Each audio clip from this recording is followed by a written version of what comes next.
Friends, welcome back to ராமஸ் ஹர்சுவை kitchen. நம்ம இன்னைக்கு இந்த வீடியோவில் ஒரு சூப்பரான சிம்பிளான லன்ச் ரெசிபி லெமன் ரைஸ் எப்படி செய்யலான்னு பார்க்க போகிறோம். ரொம்பவே சிம்பிளாக செஞ்சிடலாம். என்னோட சேனலை புதுசாக பார்க்குற ஃப்ரெண்ட்ஸ் சப்ஸ்கிரைப் பண்ண மறந்துடாதீங்க.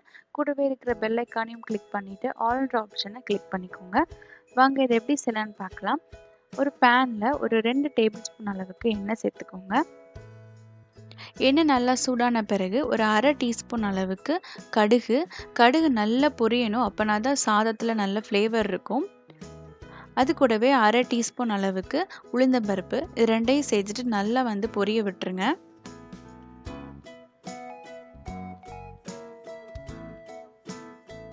இதில் நாம் 1 டேபிள் ஸ்பூன் அளவுக்கு கடலைப்பருப்பு சேர்த்துக்கலாம். அதே மாதிரி 1 டேபிள் ஸ்பூன் அளவுக்கு இல்லைனா 2 டேபிள் ஸ்பூன் அளவுக்கு கடலைப்பருப்பு சேர்த்துக்கோங்க. நிலக்கடலைப்பருப்பு இதையும் சேர்த்துட்டு நல்லா ஃப்ரை பண்ணிக்கலாம். கடலைப்பருப்பு சேர்த்த பிறகு நீங்கள் அடுப்பை ஒரு லோ ஃப்ளேமில் வச்சுட்டு நீங்கள் ஃப்ரை பண்ணால் தான் உங்களுக்கு கடலைப்பருப்பு நல்லா கிறிஸ்பியாக இருக்கும். அதுக்கு பிறகு உங்கள் காரத்துக்கு ஏற்ற மாதிரி வத்தல் இல்லைனா நீங்கள் பச்சை மிளகாய் யூஸ் பண்ணுறீங்கனாலும் பச்சை மிளகாய் சேர்த்துக்கலாம். கொஞ்சோண்டு கருவேப்பிலை சேர்த்துக்கோங்க. இப்போ ஒரு 1/2 டீஸ்பூன் அளவுக்கு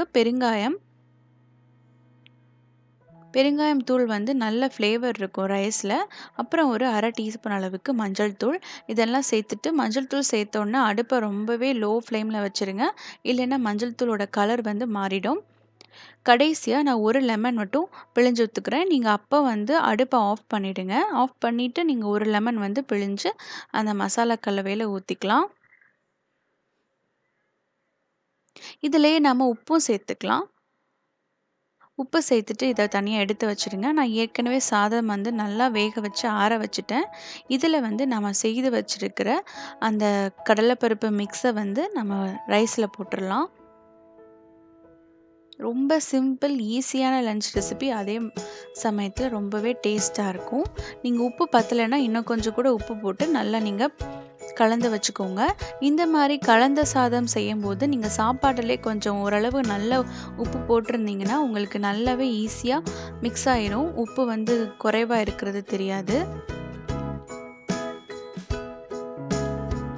இது ரொம்பவே சிம்பிளான ரெசிபி தான். இந்த ரெசிபி உங்களுக்கு பிடிச்சிருந்துச்சு என்னோட சேனலை மறக்காமல் சப்ஸ்கிரைப் பண்ணிக்கோங்க. லைக் பண்ணுங்கள், கமெண்ட் பண்ணுங்கள், ஷேர் பண்ணுங்கள். தேங்க்யூ ஃபார் வாட்சிங் ஃப்ரெண்ட்ஸ். அடுத்து நம்ம சூப்பர் ஒரு வீடியோவில் சந்திக்கலாம். தேங்க்யூ ஃபார் வாட்சிங்.